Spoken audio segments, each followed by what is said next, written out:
I don't want to fuck a bitch who's been fucked every way she can be fucked. Why do I want to invent something new now? Backflips? Okay. Reaction. What's your reaction there? If I waited for a man to take me around the world, I'd be waiting a long time. And there's a lot of places personally that I want to travel to while I'm young because of like my physical abilities, and that if I waited, let's say I didn't find my husband until like 30, 35 or whatever. Andrew Tate triggers these modern women with this uncomfortable truth on Brian Atlas's show in this debate, as Brian Atlas plays this clip with Andrew Tate shredding women who want to travel all the time, which triggers these feminists, while Brian Atlas calls out their total hypocrisy and selfish behavior. Let's get in. That's your big passion, is traveling. One of your passions is traveling. And you, I think, did a TikTok where you were pointing out how some men have an issue with it or they judge you based on your traveling. Is that correct? I did. I think, yeah, I saw some TikTok where you did where, I don't know, they were judging you for all the traveling you've done or something like that? I mean, that has happened, so sure, okay. Yeah. Well, I have a clip here is it that mine? we haven't played a clip from him in a while, from Andrew Tate. Andrew Tate, he has an opinion on the woman traveling thing. Who else here travels though? Any travelers? Show of hands. Almost every single one of you. Oh my God, travel. All right. You guys are going to be very upset when I play this. Go ahead, pull it up. Pull it up. All right, go ahead, play. Which makes me less attracted to her. The fact she's still Wait, hot. pause. Tiffany, I need you to move the cursor so it's like off. But go ahead, play it. Through it. What's the worst thing a woman can say on a first date? The worst thing is, it's just basic things they don't think about, right? Like, what's the worst thing they could say on the first date? I mean, there's a bunch of dumb shit they could say, but within a realistic frame, women will sit there and do something they think is innocent. They'll talk about traveling. I've been to here and I've been to there and I loved what I saw this. My favorite place is this.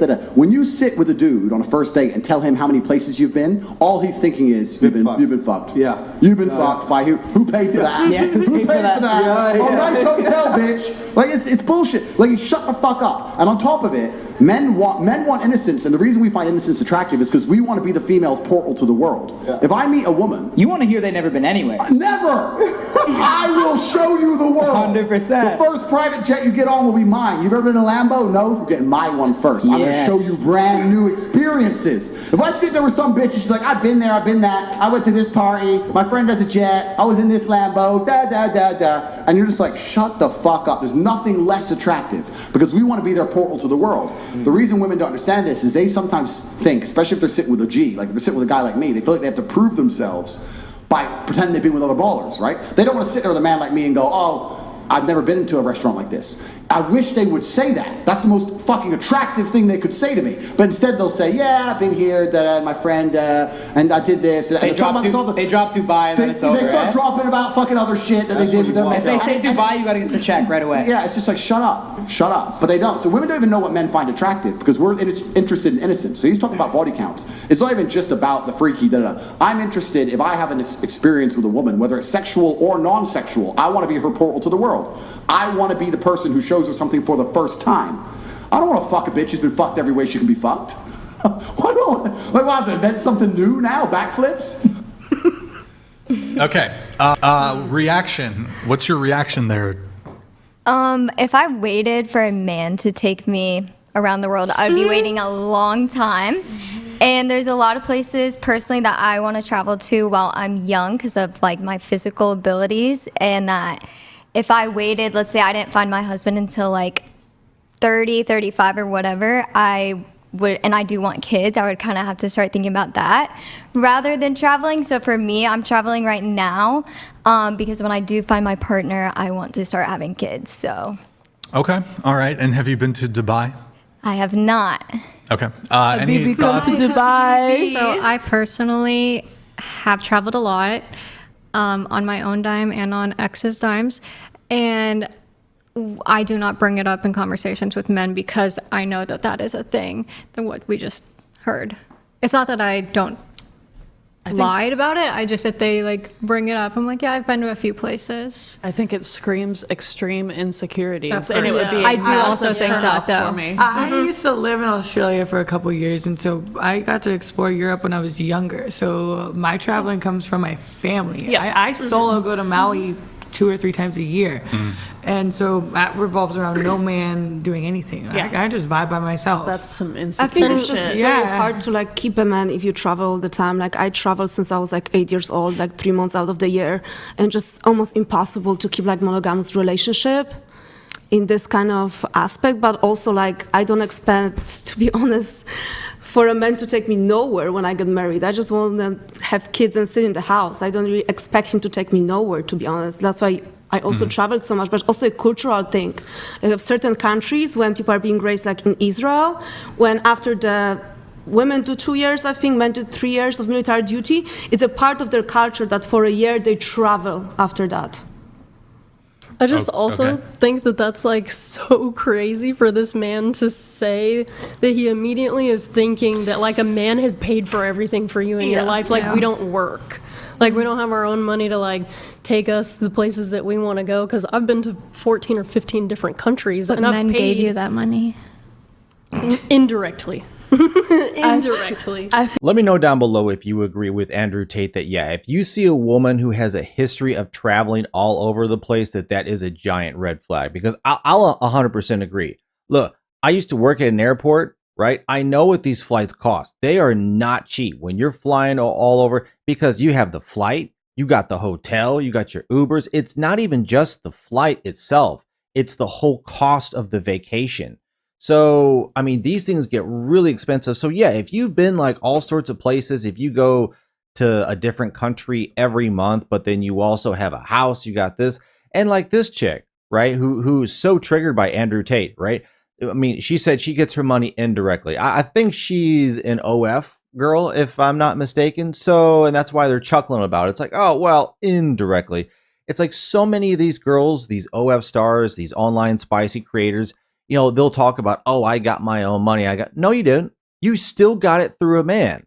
Like you're going to get it through your husband or your boyfriend who's going to pay for it, or some guy is going to pay for your business, or your simps are going to pay for your money online. Like it's still guys giving these women money by far and large to go on their trips. It's not them like honestly creating something all on their own. So, you know, they hate the idea, but you know, they can get irritated all they want.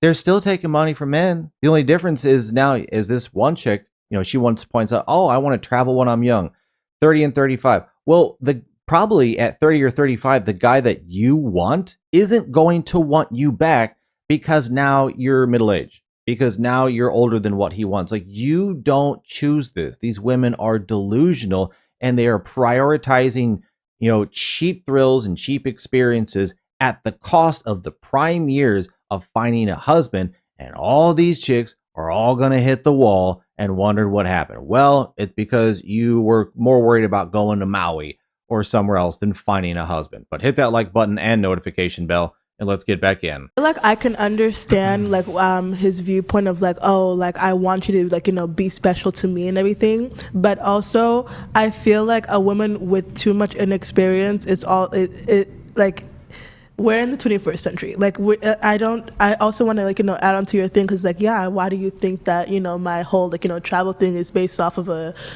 man? But also like if I like to travel, right? I want to I'm probably going to be more like drawn to somebody who's also traveled, like, you know, like we're afterwards, so we could have some like, you know, things to talk about and everything. Like I feel like he was putting it in like a masculinity form, but like I want to provide for you, but he should be putting it in more of like I think he should be putting it more of like I could actually have like more experiences with her. Like I feel like, you know, it would be more of like, he should take it as more of like like she's been here, she's been here, right? Like I feel like I would have more in common with her because we've been to the same places, we like the same things, you know, all that stuff. It doesn't have to be like it doesn't have to be like, so aggressive, like, oh, like this man took me here, this man took me here. Like, and I feel like he's just being so hypocritical and living by a double standard, because like, what if a woman wanted something like that? Like, I want you to be special to me, like, or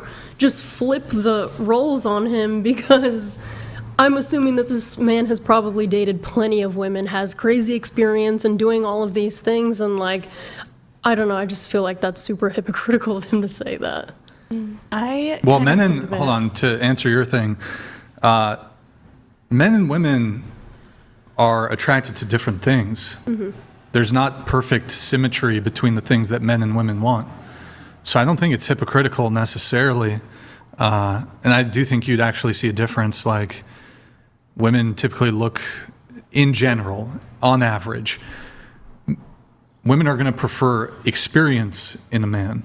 Men are not looking for experience in a woman. Okay. Why are we focused on what men are looking for? What's that? Why are we focused on what men are looking for?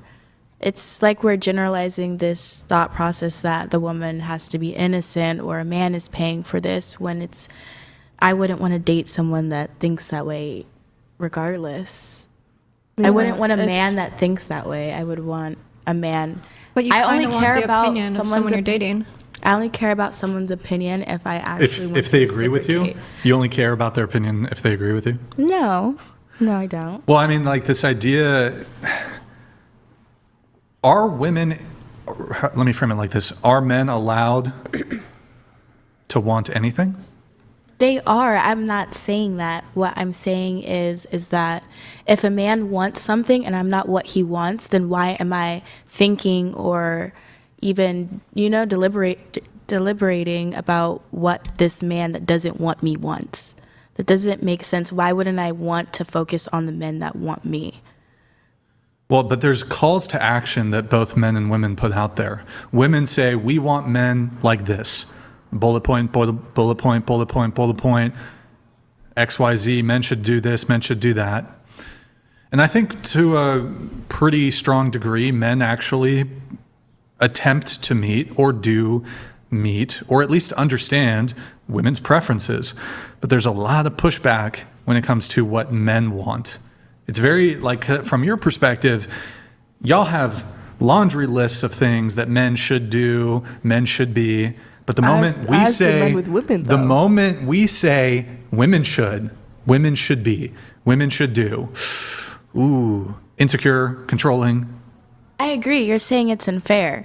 I agree. Men are allowed to have their preference. If you go into a bar and you see so many different types of people, you're going to choose the one that's your preference, and that's up to someone's own judgment and their own. So men are allowed to say, like, I want this and I want this and I want this. But if he doesn't want something that I would say is conducive to a successful relationship with me, then I wouldn't want to be with him, because it just wouldn't be good for either of us. Well, I suppose where I disagree with Tate is there's sort of, in what he was saying, he was suggesting, at least hinting at, that women should lie. Like, ignorance is bliss. Don't tell me if you've done the thing. Me personally, I would prefer she actually tell me so I don't date her. He seems to want to, perhaps I'm misreading it, but he seems to want the woman to create like a fantasy. He wants to live in ignorant bliss, because if the woman does reveal some of these things that he dislikes, that would be an issue. But I'd actually rather her tell me. That way I could be like, nah, I just don't want to date you. I personally just think that he just doesn't want you to be boastful, and that's kind of how I feel that it should. I can understand Andrew Tate's point about not wanting to find someone who it's like, you've done all the same things, you've been here before, nothing's new, it's just kind of repetitive. All right, I totally understand that. But yeah, especially if you were dating a woman, if you were a top G or something like Andrew Tate, and this woman saying, oh, I've been to all these same places, clearly that's not her own money. Like, clearly that's someone else's money. Like, really, you have money for Lambos and 5-star restaurants and all this on $80,000 a year? Like, what? Like, no, I don't think so. So I'm not buying into that point. But I'm glad Brian Atlas brought up the fact that, like this one woman On the right, she's talking about all what she wants. She wouldn't want to date a guy like that. Well, the problem is, sweetheart, those guys don't want you, and you have no leverage in this.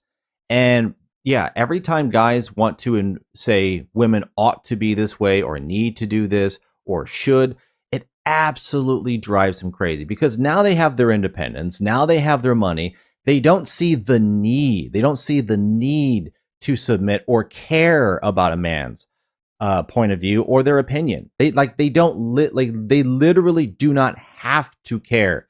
It's optional, because even without it, they can have a job, they can have a house, they can put a roof over their head. They don't need a man. See, if they need a man, then they have to respect his opinion. Then they have to actually listen to what he's saying. But when you're an independent feminist, you're making your own money, it's optional. You don't actually have to care. You don't actually have to pay attention. And now all these women are thinking, oh, everything can be my way and I'm going to do this and that, and that's fine. And they are all going to waste their best years, and they're going to be bitter and angry and just mad at the world on the back end of this, not realizing you did all of this to yourselves. But thanks for watching. Let me know down in the comments what you thought about what Brian Atlas had to say, calling out these women selfish behavior in this clip with Andrew Tate. Thanks again, like and subscribe, and I will see you on the next one.